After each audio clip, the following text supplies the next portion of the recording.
Selamat pagi Bu dan teman-teman semuanya. Di sini saya akan mempresentasikan materi tentang difusi melalui lapisan gas tetap. Di topik ini merupakan bagian dari fenomena perpindahan massal, khususnya difusi pada sistem gas.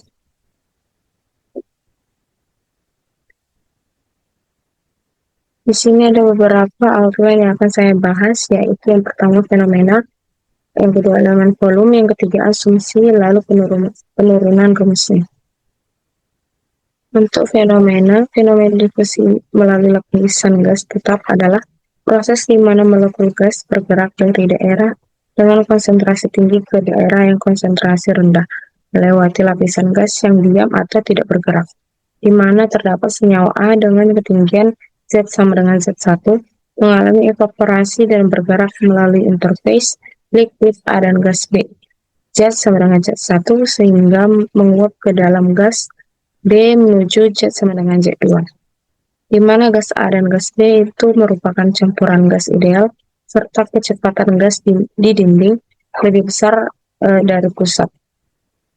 Karena tidak ada kecepatan di arah radial, kelarutan gas B dalam cairan A diabaikan.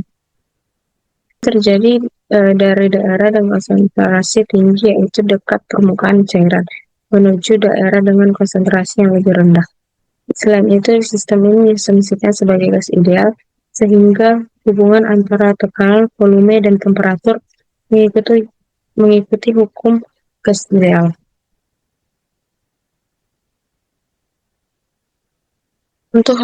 Untuk elemen volume, di sini kecepatan gas di dinding lebih kecil daripada di pusat tabung, maka dapat diabaikan.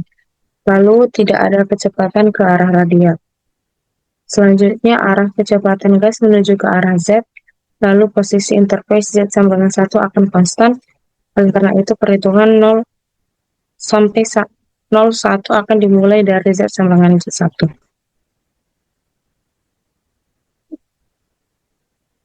Dari gambar ini menunjukkan elemen volume, yaitu potongan kecil dari sistem yang digunakan untuk menganalisis proses difusi secara detail.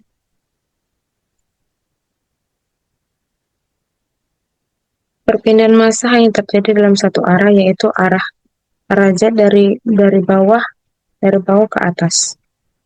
Artinya dari permukaan cairan Z1 menuju gas di atasnya, yaitu Z2. Pada sistem ini hanya komponen A yang berdifusi, sedangkan komponen B tetap diam atau stagnan.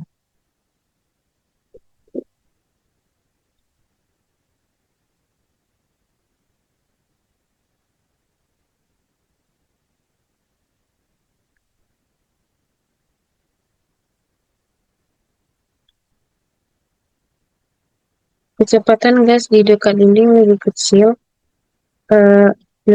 dibanding di tengah, sehingga pengaruhnya dianggap kecil dan diabaikan. Di sini bentuknya melengkung. Kenapa bentuknya melengkung? Karena ini menunjukkan bahwa distribusi konsentrasi atau laju difusi tidak konstan sepanjang arah Z. Artinya dia tidak linear, lalu ada perubahan gradien konsentrasi. Lalu semakin jauh dari permukaan cairan, konsentrasi A semakin kecil sehingga laju difusi juga berubah.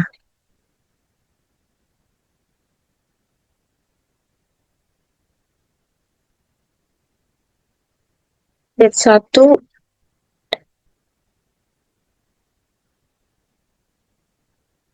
dan Z2 di sini itu adalah Z1 di sini posisi dekat cairan di mana konsentrasi A yang paling tinggi karena terjadi evaporasi. Z2 di sini posisinya lebih jauh dari permukaan di mana konsentrasi A lebih rendah.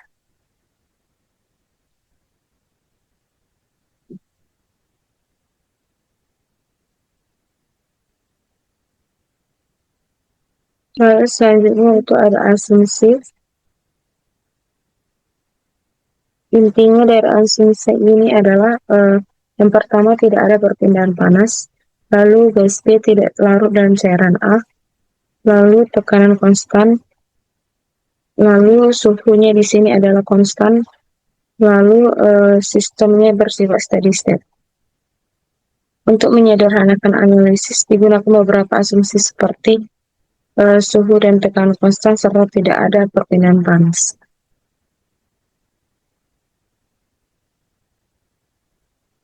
Untuk penurunan rumus dimulai dari hukum difusi Fick yang menyatakan bahwa laju difusi suatu komponen berbanding lurus dengan gradien konsentrasi.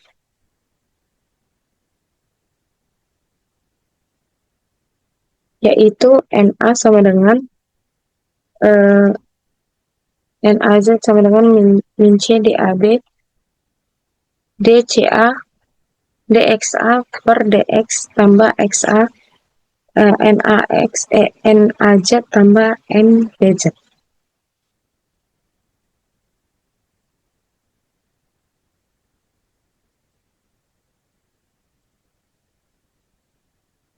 Lalu digunakan kondisi khusus gas berium, yaitu NaZ sama dengan min C DAB dxa per dz tambah xa kali NaZ.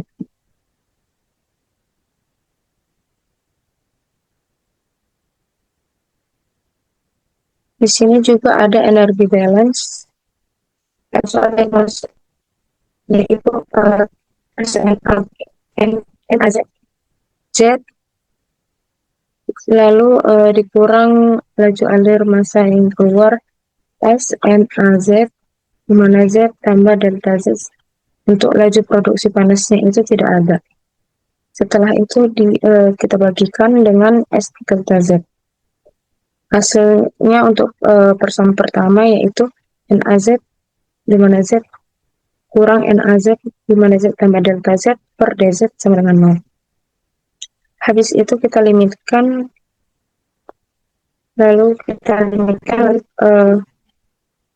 hasil dari limit itu kita integrasi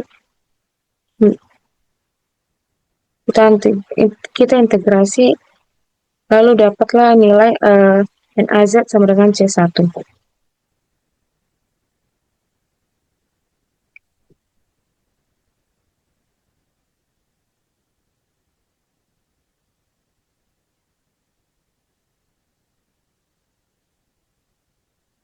Lalu P dan T di konstan gas ideal sehingga konsentrasi ZTC, ZTAD konstan sehingga B pada X kali 1 per 1 XA dikali DXA per DZ sama dengan 0. Habis itu nanti kita substitusi persamaan keempat ke persamaan ketiga. Dari substitusi tersebut dapat nilai dari minus ln 1 dikurang XA sama dengan C1Z tambah C2. Di sini kita menggunakan kondisi batas Z sama dengan D1, maka XA sama dengan XA1. Z sama dengan Z2, maka XA sama dengan XA2. Pada DC1, 1 dikurang XA sama dengan K1Z, Z1 dikali K2. K2-nya dipindahkan sama dengan 1 dikurang XA1 per K1Z1. Untuk BC2 juga sama. Terus itu nanti hasil dari penurunan ini yaitu 1 dikurang XA sama dengan 1 dikurang XA2 per 1 dikurang XA1 dipangkatkan dengan Z per Z2 dikurang Z1 lalu dikali dengan 1 dikurang XA1 per K1Z1. Sekian dari presentasi saya. Jika ada kesalahan kata mohon dimaafkan.